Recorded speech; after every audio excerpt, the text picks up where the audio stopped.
নমস্কার, আমার নাম ডক্টর পুরু ধাওয়ান এবং আজকের এই ভিডিওতে আমরা আলোচনা করব কিভাবে প্যারালাইসিস রোগী তাদের রক্তের মধ্যে অক্সিজেন সঞ্চালন বাড়িয়ে তাদের মস্তিষ্কের নিরাময় প্রক্রিয়াকে দ্রুত করতে পারে। অক্সিজেন এমন একটি জিনিস যা আমাদের প্রতিটি জীবন্ত কোষের জন্য প্রয়োজনীয়, আমাদের মস্তিষ্কের জন্য প্রয়োজনীয়, আমাদের হৃদয়ের জন্য প্রয়োজনীয়।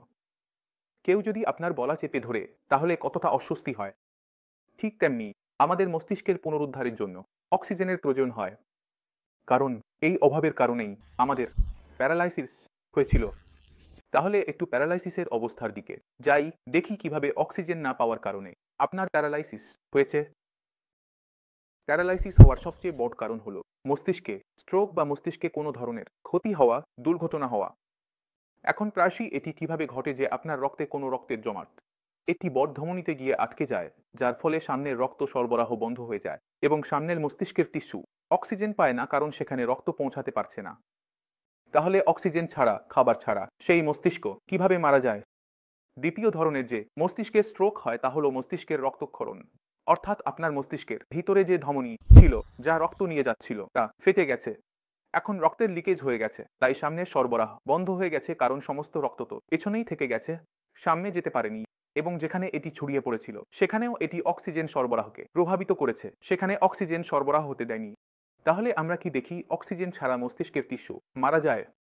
এখন এই মস্তিষ্কের টিস্যু যা আগে সুস্থ ছিল এবং কাজ করত, অর্থাৎ আপনার হাত পা চালানোর কাজ করত, এখন তা করতে পারছে না। তাহলে ফলাফল কি হয়? যে আমাদের হাত পা কাজ করা বন্ধ করে দেয়। যখন আমাদের কখনো পক্ষাঘাতের আক্রমণ হয়, এখন আমরা বুঝতে পারলাম যে মস্তিষ্কের ভিতরে অক্সিজেনের প্রয়োজনীয়তা খুবই জরুরি। এখন আমরা এটি কিভাবে বাড়াতে পারি? তাহলে আমাদের রক্তের ভিতরে অক্সিজেনের স্যাচুরেশন থাকে। যদি আমরা পরে সবার কাছে অক্সিমিটার লাগাই, তাহলে অক্সিমিটারে রিডিং দেখলে তা কত হয়? 97, 96, 98, কিন্তু কখনো কখনো তা 99ও পৌঁছে যায়। যখন আমরা গভীর শ্বাস নিই তখন 2% অক্সিজেন স্যাচুরেশন বাড়বে। ফলে আমাদের মস্তিষ্কে 2% অতিরিক্ত সুবিধা হবে। ভাবুন তো, হবে? মনে হচ্ছে না হবে? তাহলে আমরা একটি ছোট কাজ করব। আমরা এমন একটি ব্যায়াম নিজেদের মধ্যে বিকাশ করব, যার মাধ্যমে আমাদের শ্বাস প্রশ্বাসের কারণে আমাদের অক্সিজেন স্যাচুরেশন উচ্চ স্তরে থাকবে, যা আমাদের মস্তিষ্কের সুস্থ হতে সাহায্য করবে এবং এতে সবচেয়ে ভালো কাজ করে। আপনারা সবাই জানেন আমি কি বলতে যাচ্ছি। অনুলোম বিলোম, প্রাণায়াম, কপালভাতি। যদি আপনি প্যারালাইসিসের রোগী হন, আপনি হাঁটতে পারেন না, কিন্তু আপনি বসে বসে বা শুয়ে শুয়েও এই ছোট ছোট ব্যায়াম করতে পারেন। এতে কিছুই লাগবে না, কোথাও নড়াচড়া করতে হবে না, কোথাও খুঁজতে হবে না। আপনাকে শুধু লম্বা লম্বা শ্বাস নিতে হবে, কারণ কখনো কখনো কি হয় যে রোগীর সদ্য প্যারালাইসিসের স্ট্রোক হয়েছে, রোগী সম্পূর্ণভাবে বিছানায় শয্যাশায়ী থাকে, চলাফেরার অবস্থায় নেই, কথা বলার অবস্থায় নেই।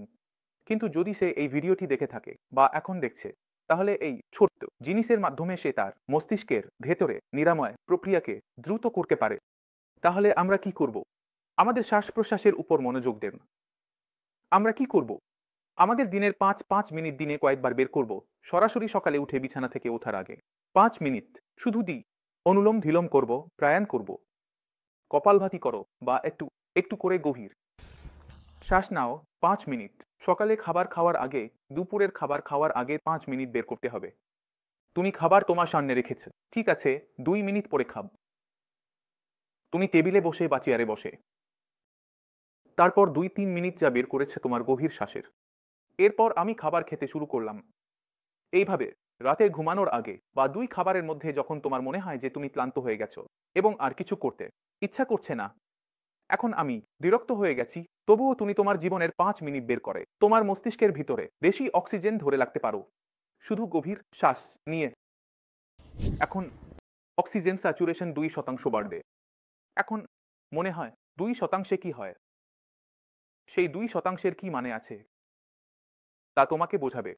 যদি স্যাচুরেশন 2% নিচে নেমে যায়, 97 থেকে 90, তাহলে স্যাচুরেশন 94-এও চলে যাবে। তোমার শ্বাস নিতে কষ্ট শুরু হয়। তাই আমাদের 2%-এ অনেক পার্থক্য হয় আমাদের শরীরের জন্য। এই কারণেই আমাদের মস্তিষ্কে অনেক পার্থক্য হয়। যদি তুমি কোনো বন্ধ জায়গায় বসে থাকো, তাহলে তোমার মস্তিষ্ক কাজ করা বন্ধ করে দেয়, কারণ এটি অক্সিজেন পায় না। আরও একটি মজার কথা বলি, আমাদের শরীরে যত অক্সিজেন মস্তিষ্ক ব্যবহার করে, যত শক্তি আমাদের মস্তিষ্ক ব্যবহার করে তা আর কেউ করে না। আমাদের মস্তিষ্কের ওজন প্রায় 1.5 কিলোগ্রামের কাছাকাছি হয়, কিন্তু এটি আমাদের শরীরে 40% বেশি শক্তি এবং 40% বেশি অক্সিজেন ব্যবহার করে। সবচেয়ে বেশি কাজ করা অঙ্গ আমাদের মস্তিষ্ক। তাহলে আপনার মস্তিষ্ককে অক্সিজেন দেওয়ার জন্য এবং তাকে একটু রিল্যাক্স করার জন্য ছোটখাটো অনুলোম বিলোম, কপালভাতি মতো মৌলিক ব্যায়াম আপনার রুটিনে যোগ করবেন। এতে আপনাকে প্যারালাইসিস থেকে সেরে উঠতে অনেক সাহায্য করবে। কারণ আপনাকে এটা বোঝা জরুরি যে আপনার ছোট ছোট কাজগুলি আপনার শরীরে সরাসরি প্রভাব ফেলে। আপনাকে গভীরভাবে প্রতিটি বিষয় বুঝতে হবে, কারণ আমি জানি যে এই বিষয়ে হয়তো কেউই আপনাকে ভিডিও দেয়নি বা আপনার এ সম্পর্কে জ্ঞান নেই। যখন আপনি এটি ব্যবহার করা শুরু করবেন, তখন কয়েক মাসের মধ্যেই আপনার শরীরের ভেতরে পরিবর্তন দেখতে শুরু করবেন। যদি উপকার না হয় তবুও ক্ষতি তো হবে না, এটা আমরা জানি। তাহলে দয়া করে এটি আপনার রুটিনে যোগ করুন। পরে আবার দেখা